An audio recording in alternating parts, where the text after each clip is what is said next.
오늘은 로마서 4장 1절에서 12절을 중심으로 이신칭의 복음과 아브라함이라는 제목으로 하나님 말씀 전하겠습니다.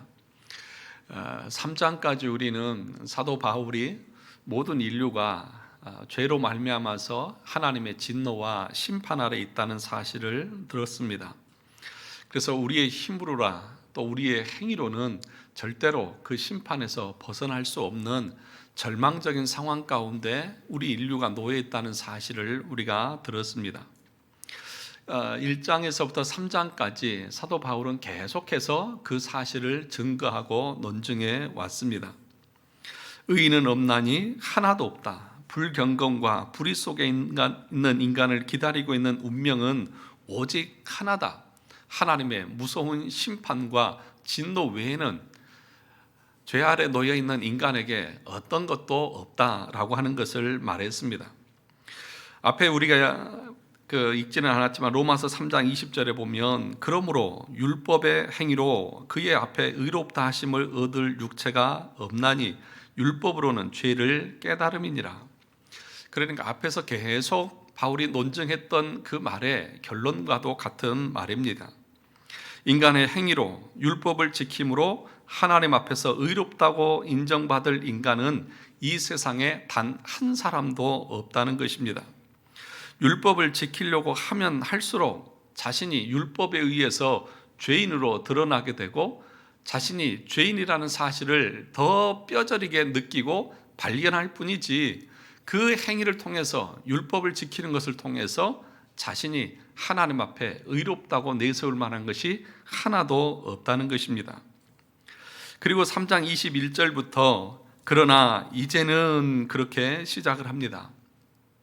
그러니까 행위로 우리가 구원을 얻고 율법을 통해서 우리가 하나님 앞에 의롭게 되어지는 것이 아니라 인간의 어떤 공로나 인간에 의해서 우리가 죄사함을 받는 것이 아니라 하나님이 마련해 놓으신 하나님의 방법, 그것이 있다. 그러니까 여기서 율법 외에라고 하는 말은 인간이 만든 방법이 아니라 하나님이 만드신 하나님의 방편으로만 우리가 구원을 얻을 수 있다는 사실을 말하는 것입니다. 그래서 로마서 3장 21절부터 마지막 31절까지 이 내용이 너무너무 중요한 내용입니다. 그래서 우리가 여러 주에 걸쳐서 이 말씀을 보았습니다. 사실상 로마서 4장에서부터 11장까지 그러니까 교리적인 부분을 다루는 그 모든 내용이 뭐냐 하면 이 앞에서 말하고 있는 이 내용을 더 확장시키고 보충하고 그래서 설명하는 내용이라고 말할 수 있습니다. 그래서 3장 21절에서부터 31절까지 이 내용이 어떻게 보면 로마서에서 말하고 있는 가장 중요한 핵심적인 내용이라고도 할 수 있을 것입니다. 우리 3장 21절부터 24절까지만 같이 한번 읽어보도록 하겠습니다. 21절부터입니다. 시작. 이제는 율법 외에 하나님의 한 의가 나타났으니 율법과 선지자들에게 증거를 받은 것이라. 곧 예수 그리스도를 믿음으로 말미암아 모든 믿는 자에게 미치는 하나님의 의인이 차별이 없느니라. 모든 사람이 죄를 범하였음에 하나님의 영광에 이르지 못하더니 그리스도 예수 안에 있는 속량으로 말미암아 하나님의 은혜로 값없이 의롭다 하심을 얻은 자 되었느니라. 이신칭의의 그 하나님의 방법을 우리에게 말씀하고 있는 내용입니다. 우리가 의롭게 되어지고 우리가 죄 사함을 받는 것은 인간의 행위나 공로에 있지 않고 하나님께서 마련해 놓으신 예수 그리스도를 통해서 우리에게 주신 그 방법을 믿고 받아들인 것 외에는 다른 길이 없다고 하는 사실을 말씀하고 있는 것입니다. 그래서 이제는 하면서 앞에 그 이야기와는 정반대의 하나님의 방법을 말씀하고 있는 것입니다. 여기 율법 외라고 선언을 한 것은 율법은 행위를 의미합니다. 어떤 행위로도 하나님 앞에서 의로움을 얻을 수 없다는 것입니다. 하나님 앞에서 의롭다함을 얻을 수 있는 어떤 인간적인 행위도 우리는 하나님 앞에 내세울 수 없다는 것입니다. 오히려 율법은 우리를 의롭게 만드는 것이 아니라 우리가 정죄받아 마땅한 존재라는 사실을 증명해 줄 뿐이라는 것입니다. 그래서 율법은 우리를 사망으로 내어줄 뿐입니다. 율법을 따라서 자신의 의를 주장하는 사람의 결과는 사망에 이를 뿐이라는 것입니다. 그러니까 우리가 참 하나님의 말씀을 바르게 잘 알아야 되는 이유가 무엇이냐 하면은요, 여러분들이 신앙생활을 하면서 여러분의 공로나 여러분의 어떤 행위들을 자랑하고 그것으로 여러분의 어떤 그 하나님 앞에서 의를 내세우려고 한다고 하면 그 마지막 결론은 뭐냐? 여러분들은 지옥에 있을 것입니다. 그 얘기예요. 그러니까 마지막 죽는 그 순간까지 어느 한 순간도 우리가 하나님 앞에서 숨 쉬고 있는 그 모든 것까지도 하나님의 은혜에 의한 것이지 나의 어떤 것이 아니라는 것이죠. 그런데 안타깝게도 우리의 신앙생활 속에는 계속해서 우리의 행위나 우리의 공로를 자랑하려고 내세우려고 하는 것들이 얼마나 많이 있느냐는 것이죠. 그 끝이 멸망이라고 그렇게 말함에도 불구하고 여전히 우리 인간은 그걸 붙드는 것이죠. 그래서 역사적으로 펠라기우스라고 하는 그런 사람이나 그를 이어서 알미니안이라고 하는 그 사람이나 이런 모든 이단적인 생각들이 여전히 오늘날 우리의 생각을 사로잡고 있다는 것이죠. 기독교 역사 속에서 이 사람들은, 이런 주장을 하는 사람들은 이단이라고 판정이 나고 다 이렇게 쫓겨났음에도 불구하고 오늘날 우리가 그런 이단적인 믿음과 신앙생활을 하고 있다는 거예요. 그러니까 모르는 사람들은 그것이 진짜 믿음인 줄 알고 그렇게 신앙생활을 하는데, 여기 성경에서 얼마나 무서운 얘기를 하고 있는 것입니까? 율법 외에, 율법으로 우리가 하나님 앞에 의로울 수 없어. 우리의 행위로 하나님 앞에서 내세우고 자랑할 것이 아무것도 없어. 하나도 없어. 만약에 너희들이 그 행위를 가지고, 의로움을 가지고 하나님 앞에 서려고 한다고 하면 할수록 여러분들은 지옥에 더 가까울 겁니다. 그렇게 지금 바울이 말하고 있는 거예요. 그런데 우리 안에 그런 주장과 그런 내세움들이 얼마나 많이 있느냐는 것이죠. 그래서 지금 사도 바울이 뭐라고 말하냐 하면 여기 행위와 믿음에 대해서 대비를 하고 있는 것입니다.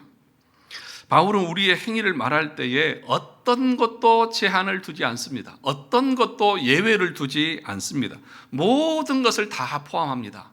그러니까 여러분들이 예수를 믿고 행위적으로 주를 위해서 행하는 것들 어떤 것도 하나도 예외가 없다, 그렇게 말합니다. 우리가 숨쉬고 존재하는 모든 행위가 여기에 포함됩니다. 이것으로 우리가 하나님 앞에 티끌만큼도 의로움을 주장할 수 없다. 그래서 3장 20절에 27절에서 뭐라고 말합니까? 3장 27절을 보겠습니다. 그런즉 자랑할 때가 어디냐? 있을 수가 있다 없다? 없느니라. 무슨 법으로냐? 행위로냐? 아니라 오직 무슨 법으로? 믿음의 법으로니라. 어느 누구도 자랑할 수 없다. 어디 앞에서요? 하나님 앞에서. 믿음으로 구원을 받았기 때문에 우리는 우리의 믿음과 우리의 죄사함과 구원에 대해서 어떤 자랑도 할 수 없다. 그래서 이 행위와 반대로 믿음의 법을 바울이 계속해서 반복해서 강조합니다. 27절 마지막에 뭐라고 말했습니까? 오직 무슨 법으로요? 믿음의 법으로. 그러니까 여기에 오직이라고 하는 말을 여러분들이 잘 알아야 됩니다. 종교 개혁자들이 말했던 5가지 솔라, 오직 믿음, 오직 은혜, 오직 그리스도, 오직 성경, 오직 하나님의 영광. 왜 오직이라고 하는 말을 쓸까요? 사람들은 성경도 필요하고 또 은혜도 필요하지만 우리의 행위도, 우리의 열심도, 우리의 노력도 그것이 합쳐져서 내가 이렇게 만들어지고 내가 하나님 앞에서 살아가는 것 아니냐고 하면서 계속해서 자기 어떤 공로나 노력이나 의지를 하나님의 은혜에 더 계속해서 덧붙이려고 그러는 거예요. 그러니까 종교 개혁자들은 뭐라고 말하느냐? 오직 하나님의 은혜다. 오직 믿음이다. 너의 어떤 공로나 의지나 열정이나 그거 전혀 하나님 앞에서 의미가 없는 것이다 라고 하는 것을 네가 믿어야, 네가 인정해야 네가 참으로 믿음으로 말미암아 구원받은 하나님의 백성이다. 그렇게 지금 바울이 여기서 선언하고 있는 거예요. 이 오직이라고 하는 이 말의 의미를 우리가 잘 알아들어야 한다는 것입니다. 28절도 보시면 믿음으로 되는 줄 우리가 뭐하노라? 인정하노라. 이 인정한다고 하는 말은 우리가 선언하노라. 우리가 주장하노라 라고 하는 그런 말인 것이죠. 30절에도 뭐라고 말합니까? 할례자도 무할례자도 믿음으로 의롭다함을 받는다, 그렇게 얘기를 하고 있다는 것입니다. 사랑하는 성도 여러분, 그래서 믿음으로 의롭다함을 받는 이 이신칭의의 복음을 제대로 이해하면 절대로 자기 자신의 구원과 자기 자신의 어떤 의를 절대로 자랑할 수가 없습니다. 왜요? 내 어떤 공로나 내 노력이나 내 어떤 헌신이나 그 어떤 것도 포함된 것이 없기 때문에 그런 것 아니겠습니까? 그래서 사람들이 자꾸 자기의 공로나 자기의 노력, 의지를 자꾸 덧붙이려고 하니까 사도 바울이 이제는 누구를 가지고 오냐면 구약의 가장 대표적인 인물 누구예요? 아브라함, 믿음의 조상 아브라함을 끌고 오는 것입니다. 자랑할 수 없는 구원, 나의 행위나 나의 조건이나 나의 공로가 아니라 오직 믿음으로 구원을 받은 대표적인 인물로 누구를 지금 예를 들어서 설명을 하고 있냐면 아브라함을 지금 소개를 하고 있다는 것입니다. 4장 1절부터 3절을 다시 보시면 그런즉 육신으로 우리 조상인 아브라함이 무엇을 얻었다 하리요. 아브라함을 끌고 들어와요. 그래서 이 4장은 아브라함으로 시작해서 아브라함으로 끝납니다. 아브라함 이야기를 한 10번 정도를 계속해서 반복합니다. 왜 이렇게 아브라함을 끌고 와가지고 아브라함을 예로 들까요? 유대인들에게 있어서 이 아브라함은 어떤 분이에요? 믿음의 조상이잖아요. 또 혈통적으로도 자신들의 선조고 조상이잖아요. 가장 위대하고 굉장히 존경스러워하는 그들의 어떻게 보면 출발이라고 할 수 있는 그런 분이 아브라함이지 않습니까? 그래서 지금 사도 바울은 그 유대인들이 그렇게 자랑스러워하고 그들의 그 후손이라고 하는 그 혈통적인 것 때문에 자신들은 선택받은 민족이고 구원받은 백성이라고 하는 그런 자부심 가운데 있는 그들을 향해서 계속해서 자기들은 율법을 지키고 말씀에 순종해서 선택받아서 구원받은 백성이 되었다고 그렇게 자기의 행위와 공로를 자랑하는 그들을 향해서 지금 누구를 내세우는 거예요? 너희의 조상? 그러면 아브라함을 한번 보자는 거죠. 너희의 조상 아브라함, 그런즉 육신으로 우리 조상인 아브라함이 무엇을 얻었다 하리요? 그러니까 육신으로라고 하는 말은 행위로. 그러니까 아브라함이 그가 행위를 통해서 하나님 앞에 얻은 것이 무엇이 있느냐? 이 얻었다고 하는 말의 의미는 뭐냐 하면 나타났다고 하는 뜻이에요.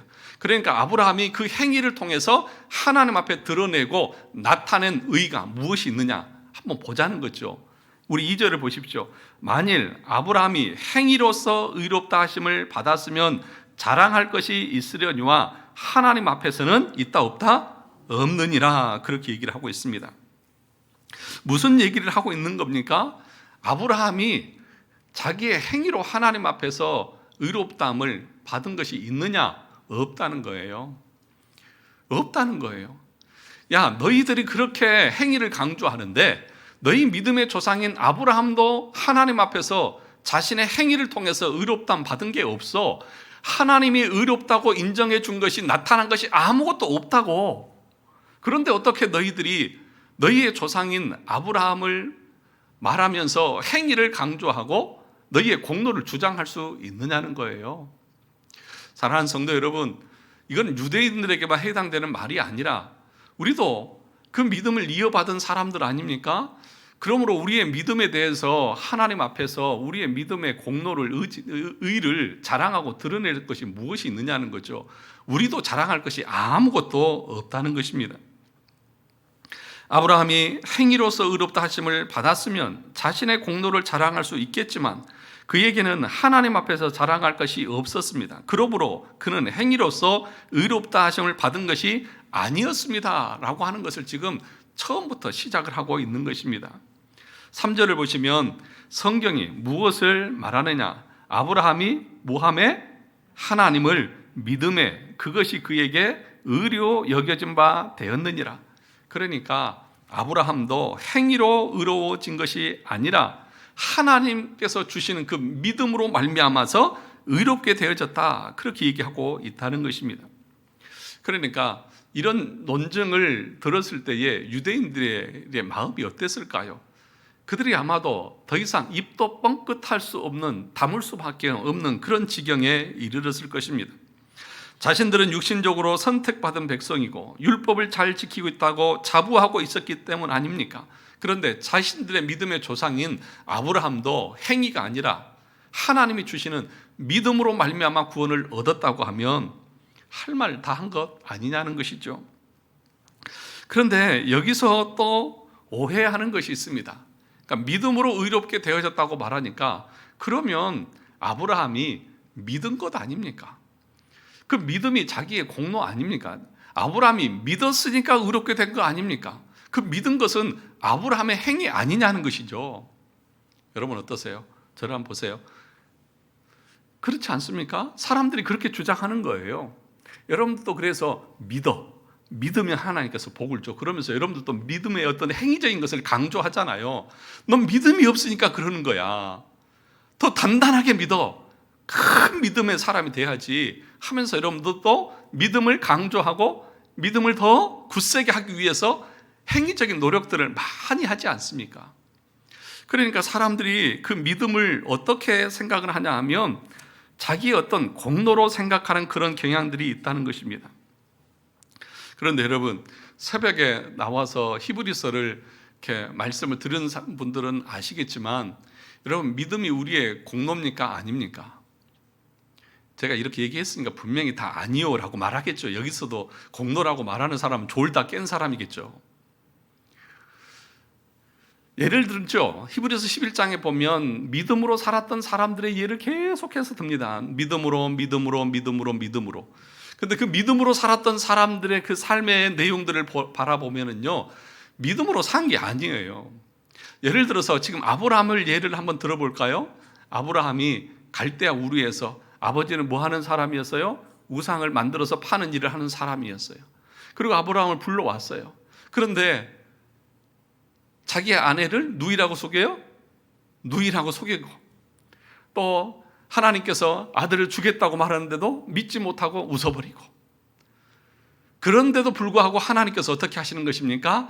계속해서 참고 가르치고 교훈하고 인내하고 기다리시고 계속해서 설득하고 또 보여주시고 그래서 확신시켜 주시고, 그래서 결국에는 창세기 22장에서 모리아산에서 누구를 바쳐요?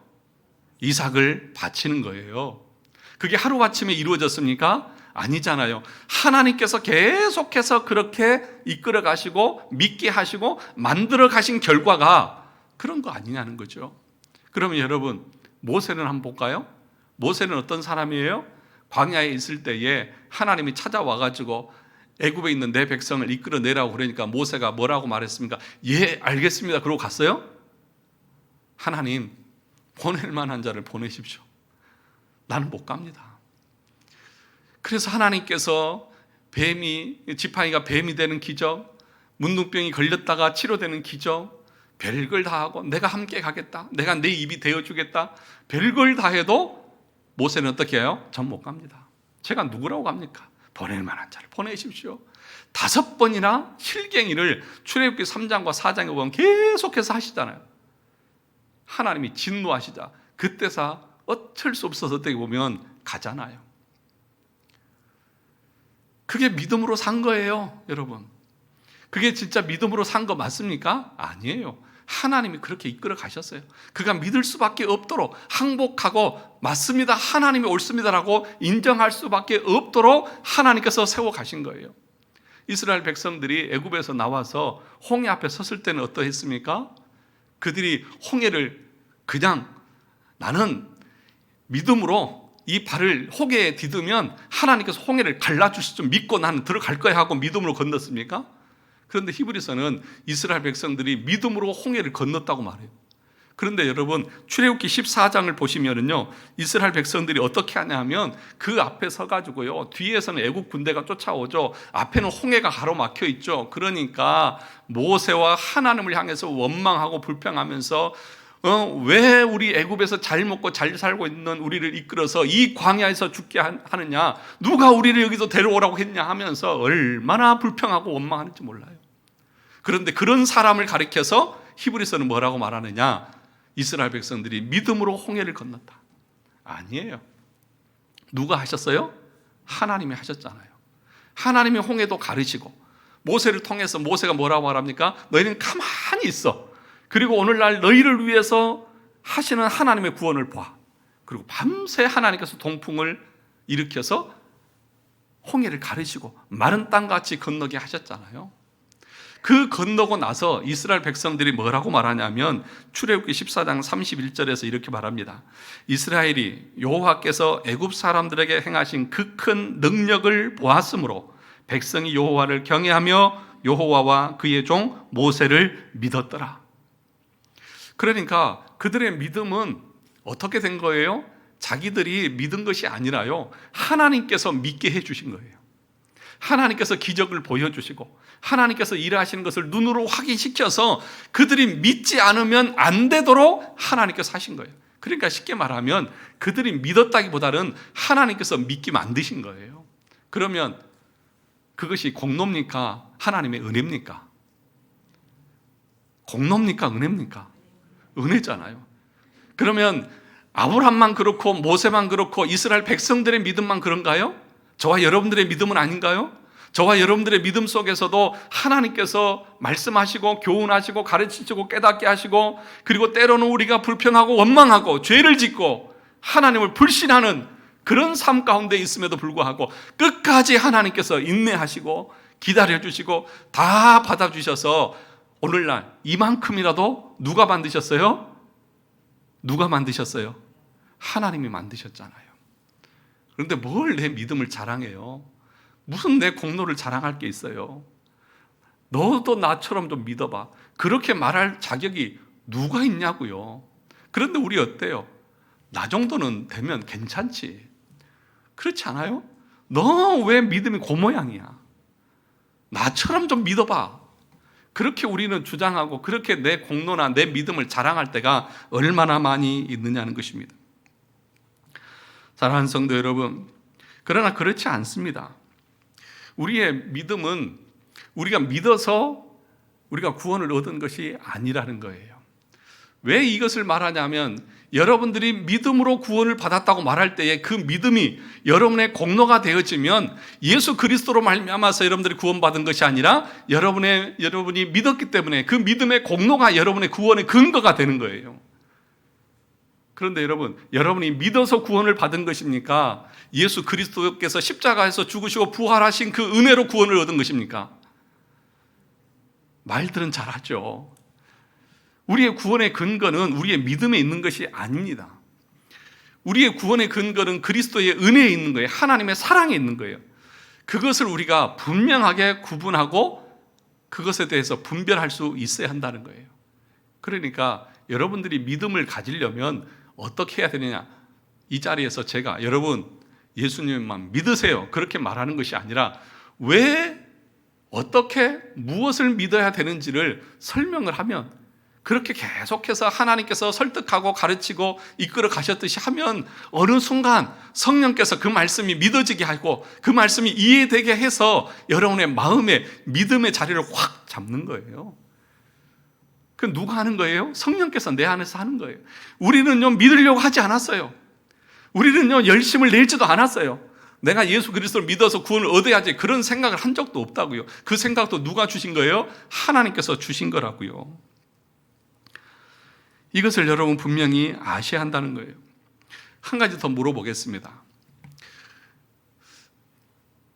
예수 그리스도께서 십자가에서 우리의 구원을 먼저 이루신 것이 먼저입니까? 아니면 여러분들이 예수를 믿은 것이 먼저입니까? 모르시겠어요? 무슨 얘기인지 모르시겠어요? 우리의 구원을 위해서 십자가에서 죽으신 것이 먼저입니까? 아니면 내가 믿은 것이 먼저입니까? 죽으심이 먼저잖아요. 그러니까 창세 전에, 아니 2000년 전에 우리 주님께서 미리 나를 구원하기 위해서 십자가에서 죽으신 것이 먼저잖아요. 그렇지 않습니까? 더 거슬러 올라가면 에베소서에 창세 전에 나를 선택하시고 예정하셔서 구원하시기로 계획하시고 다 작정해 놓으셨어요.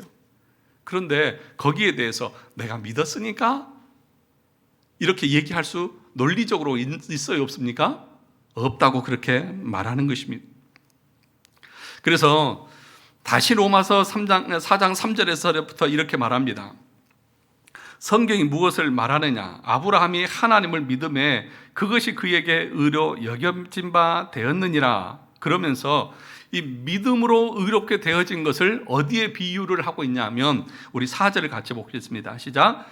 일하는 자에게는 그 삭시 은혜로 여겨지지 아니하고 보수로 여겨지거니와 일을 아니할지라도 경건하지 아니한 자를 의롭다 하시는 이를 믿는 자에게는 그의 믿음을 의로 여기시나니. 그러니까 믿음으로 의롭게 되어진 것, 그것을 어떻게 표현하냐면 일하지도 않고 공짜로 받은 것이다, 그렇게 얘기하는 거예요. 무슨 얘기인지 이해가십니까? 여러분들이 내일부터 일하러 나가실 텐데 하루 종일, 아니 한 달 내내 새벽부터 밤늦게까지 회사에 나가서 열심히 일하고 마지막 날 월급을 받으면 그것은 은혜입니까? 싹시입니까? 싹시잖아요. 그러면 그 싹스를 받으면서, 월급을 받으면서 여러분들이 너무 고맙고 감사해서 사장님 앞에 코가 땅이 닿도록 머리를 조아리면서 너무 감사합니다. 제가 무엇이라고 이런 월급을 주십니까? 이런 사람 있어요, 없어요? 없잖아요. 그거 받을 때 뭐라고 그래? 저 이거밖에 안 줘. 내가 일한 게 얼만데. 여러분 다 그렇게 얘기하지 않으세요? 그러니까 우리의 믿음으로 말미암아서 내가 구원받은 것은, 지금 아브라함을 통해서 사도 바울이 말하고 있는 것은 뭐냐? 일하지도 않았는데 나에게 믿음을 주어서 공짜로 받아서 그 믿음으로 내가 구원을 얻게 해주셨다. 그러므로 우리의 구원이 은혜냐 싹시냐 묻는 거예요. 그러므로 하나님께서 값없이 주신 것에 대해서 내가 하나님 앞에 내 의를 주장하고 다른 사람한테 나의 구원을 자랑하고 내 공로를 내세울 것이 있냐 없냐? 없다고요. 그 얘기를 하는 거예요. 여기 보세요. 일하지 아니할지라도, 일한 게 없어요. 행위로 뭐 한 거 없어요. 그런데도 불구하고 하나님께서 어떻게 하신 거예요? 일한 것처럼 우리에게 싹스를 주셨어요. 믿음이라고 하는, 의로움이라고 하는 그 싹스를 주셨다니까요. 공짜로, 값없이.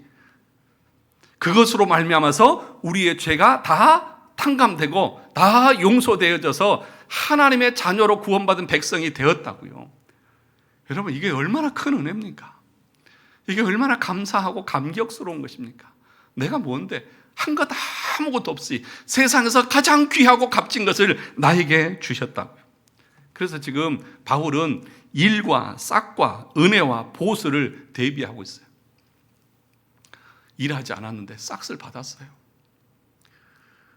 내가 받은 그 은혜는 내가 일한 보수가 아니라 하나님께서 값없이 주신 은혜라고요. 그 얘기를 지금 사도 바울이 하면서 하나님이 우리를 구원하시는 방식은 뭐냐? 우리의 행위와 공로와 의를 통해서 구원하시는 방식이 아니라 하나님께서 이렇게 일하지 않았는데도 우리에게 거저 주시는 바 그 은혜로 우리를 구원하시는 방식을 선택하셨다. 그게 하나님께서 우리에게 주신 구원이다. 얼마나 감사한 일이냐고요. 이 은혜를 아는 사람이 자기의 의나 공로를 자랑할 수 있을까요? 없지요. 이걸 모르니까, 이 일하지 않고도 받은 하나님의 사랑과 은혜를 모르니까 계속해서 교회에 와서도 사람들 앞에서도 자기의 의나 자기의 공로를 자랑하면서 너도 나처럼 해라 하면서 자기의 의를 드러내는 거예요. 그런데 그렇게 믿고 그렇게 신앙생활하는 사람은 이 신칭의 참된 복음의 의미를 모르는 사람이고, 아직도 모르는 사람은 그 사람의 마지막은 멸망일 것이다. 지금 바울은 그렇게 이게 여러분 눈을 뜨시고 똑똑히 들으셔야 돼요. 이게 중요한 말씀이에요. 이것이 루터는 뭐라고 말했냐면 이 신칭이가 기독교를 서게하고 무너지기도 한다. 다시 말하면 이 교리를 아느냐 모르느냐가 우리를 천국으로 이끌어가기도 하고 우리를 멸망으로 이끌어가기도 한다라고 말하는 거예요. 이게 우리의 신앙의 출발과도 같은 거예요. 어떻게 우리가 신앙생활 하느냐, 이 하나님의 은혜를 어떻게 이해하고 믿음을 어떻게 이해하느냐에 따라서 우리의 신앙생활이 완전히 달라지는 거예요. 한 사람은 행위적인 거, 공로적인 거 나가는 것이고, 한 사람은 입 딱 다물고 모든 것이 하나님의 은혜입니다. 사도 바울이 고린도서 15장에서 말했듯 나의 다 된 것은 전부 다 하나님의 은혜입니다. 내가 많은 모든 사도보다 더 많이 수고했지만 내가 한 것이 아니라 하나님의 은혜입니다. 이렇게 나가는 거예요. 그런데 그 은혜를 모르는 이 바리새인들은 계속해서 자기 공로, 자기 하면서 사람들에게 보이기 위해서 하는 거예요. 이게 달라지는 거예요. 여기에서 우리가 어떻게 보면 천국과 지옥으로 갈라진다는 것입니다. 그런데 참 안타까운 것은 우리는 이렇게 값없이 하나님께서 은혜로 주셨다고 하는 이 사실을 잘 받아들이지 않으려고 한다는 것입니다. 참 이상해요. 거저 주셨다고 그러는데도 이걸 받으려고 하지 않고요. 어떻게 하려고 하냐면 거기에 뭔가 덧붙이려고 그래요.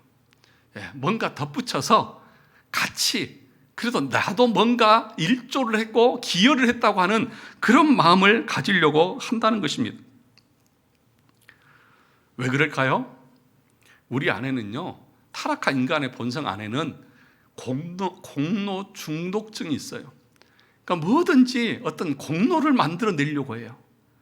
그래서 늘 공로패도 이렇게 만들어서 주고 또 무슨 뭐 이렇게 이름을 새기기도 하고 하면서 인간의 공로를 계속해서 드러내려고 하지 않습니까? 뭔가 자기가 뭘 해야만 안정감을 느끼는 거예요. 그래서 그 기독교 이 종교학자들이 뭐라고 말하냐면 지금은 이슬람이 폭발적으로 증가를 하고 있답니다. 2040년쯤 되면 기독교보다도 이슬람 인구가 더 많아질 것이라고 말합니다. 그런데 이 사람들이 이슬람의 매력을 느끼는 것이 무엇일까? 이슬람의 개종도 하고 이슬람을 추종하기도 하고 그러는데 이슬람 사람들 어때요? 하루에 몇 번씩 기도해요? 5번씩 기도해요. 정한 시간에. 그리고 엄청난 그 엄격한 규율을 따라서 그것을 지켜야만 되는 사람들이에요. 그런데 반면에 기독교는 어때요? 너무 자유로워요. 여러분 기도 안 한다고 여러분 막 뭐라 한 사람 있어요? 없잖아요. 성경 안 봐도 아무 말 안 하고 기도 안 해도 뭐 안 하고 우리 너무 자유로워요. 그런데 이슬람은 그렇게 억압하고 강압하고 얽매이는데도 사람들이 좋아해요. 왜 그럴까요? 사람들은요, 누군가가 자기를 억압하고 누르고 그러면 반발을 하면서도 그 안에서 안정감을 느낀답니다. 그러니까 이 교회 성장을 연구하는 그 사람이 공부를 하면서 조사를 해봤대요. 전 세계적으로 어떤 교회가 성장하고 속된 말로 부흥을 하는가. 그랬더니 결론이 뭐냐? 첫째, 목사의 성격이 지랄 같으면 교회가 부흥을 하더랍니다. 죄송합니다. 목사가 이 어떤 인격이나 이런 것이 개차반 같아가지고 막 그냥 이 힘으로 알력으로 막 성도들을 막 야단을 쳐가면서 압력 넣어가면서 똑바로 안 하냐고 그러고 막 아침부터 저녁까지 불러내가지고 뺑뺑이를 돌리고 막 그렇게 하면 그런 교회의 사람들이 모이더라는 거예요. 왜 그럴까요? 욕하면서도 그 교회 가요. 왜냐하면 그렇게 하면서 자기가 뭔가를 했다, 뭔가를 행함으로 내가 뭔가를 공로를 만들어냈다. 그래서 거기서 안정감을 찾고 안전함을 누린다는 거예요. 그래서 사람들이 그런 안정감을 찾아서 그런 교회 간다는 거예요.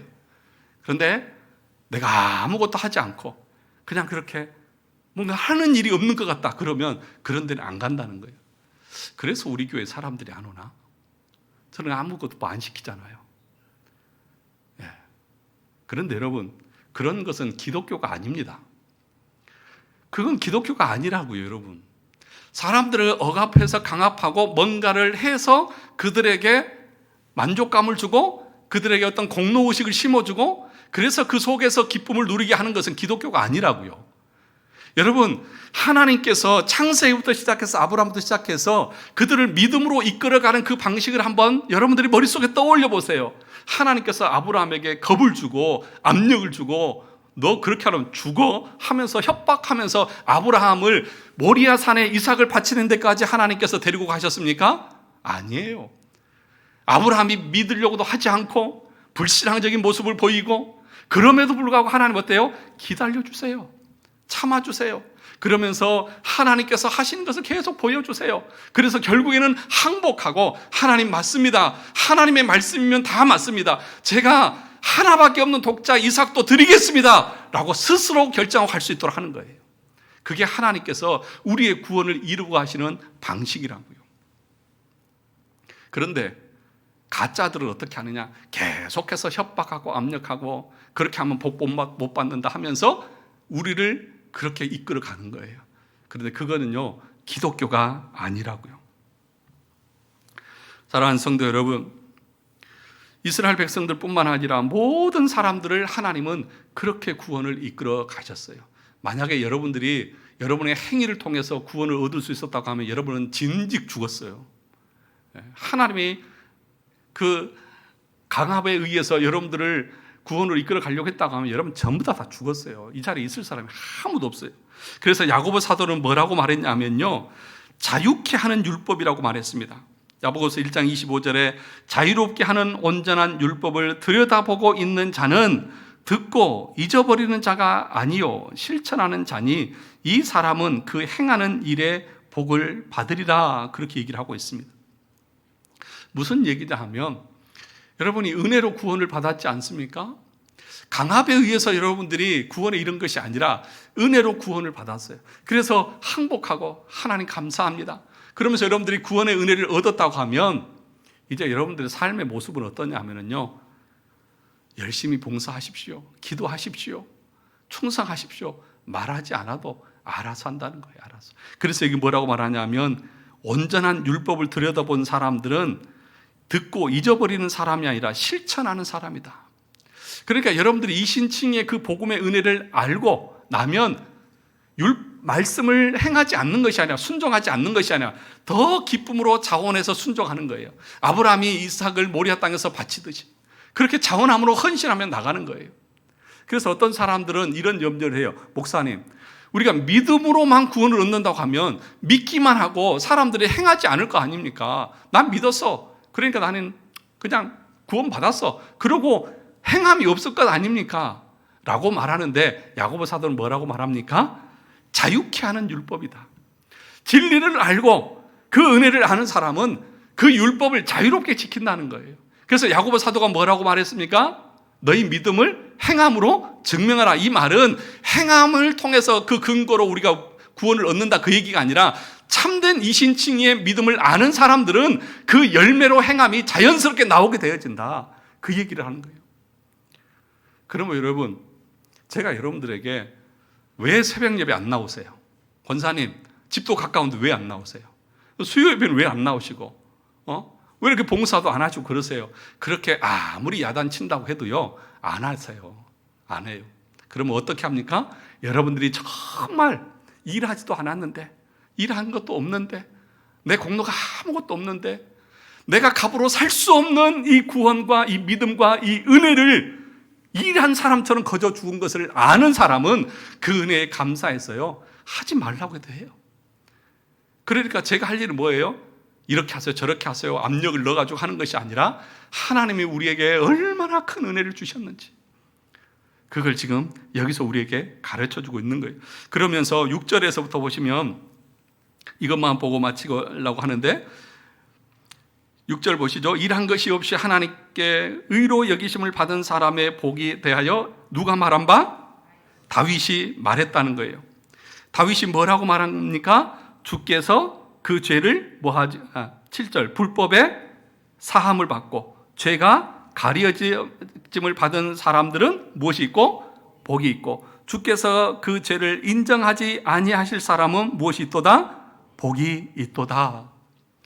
그러니까 믿음으로 의롭게 된다고 하는 말의 그 의미는 뭐냐 하면, 우리의 죄를 다 사해 주셨다고 하는 의미예요.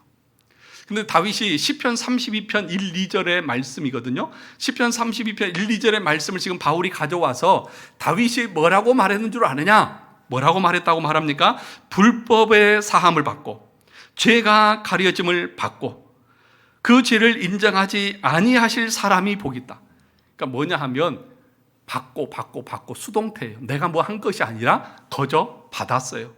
그런데 여러분, 다윗이 어떤 사람입니까? 밧세바를 뭐 했어요? 범했잖아요. 그리고 그의 남편 우리아를 전쟁터 선봉석에서 뭐 하셨어요? 죽였잖아요. 그 죄에 대해서 어떻게 그가 가릴 수 있고 어떻게 해결할 수 있습니까? 없어요. 그는 그 죄로 죽어야 돼요. 그런데 하나님이 어떻게 하셨다고요? 보니까 뭐예요? 불법에 사해졌다. 그 불의하고 악한 것을 하나님께서 덮어주셨어요. 또 뭐라고 말합니까?